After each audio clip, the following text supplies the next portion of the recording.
हे आहे इडलीचा मिश्रण, पालक प्युरी, किसलेले गाजर, शेजवान चटणी, हिरवी चटणी आणि मीठ. ओके, पालक प्युरी मध्ये अजून काही घातले का फक्त पालक आहे? पालकची पानं 5 मिनिटं पाण्यामध्ये ब्लांच करून घेतली आणि नंतर थंड झाल्यानंतर मिक्सरच्या भांड्यातनं एक हिरवी मिरची, एक पाकळी लसूण घालून ते मिश्रण वाटून घेतलं. बरं, पण सर तुम्हाला तर स्वावलंबी असायलाच लागतं, कारण कधी कुठे काय खायला प्यायला मिळेल.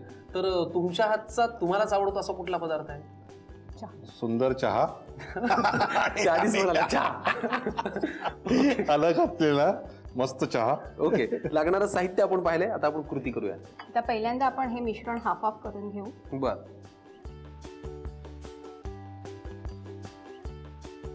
ह्याच्यात आपण पालक प्युरी घातली आहे आणि ते मिक्स चांगलं करून घेतलेलं आहे. ओके, आता एक चमच्यामधनं किसलेलं जे गाजर आहे ते आपण मिक्स केलेलं आहे याच्यात. बरं, त्याच्यामध्ये ही शेजवान चटणी आहे ती घातलेली आहे.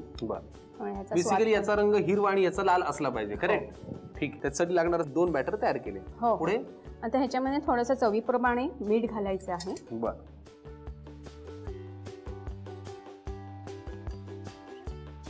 आता आपण ह्या पात्रामध्ये पहिल्यांदा हे किसलेल्या गाजराचं मिश्रण घातलंय. बरं, ह्याला आपण तेल ऑलरेडी लावून घेतलंय ना? तेल ऑलरेडी लावून घेतलेलं आहे.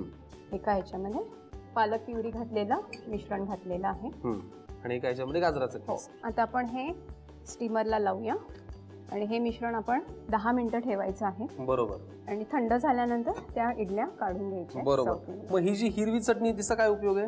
हे आता सर्व करताना आपल्याला ही लागेल हिरवी चटणी. ह्याच्याबरोबर खायचंय होय? हो, मला वाटलं मिक्स करायचंय. ओके, ठीक आहे. गाजर पालक इडली किंवा पालक गाजर इडली हा पदार्थ तयार होतोय. आम्ही हे वाफवून घेतो.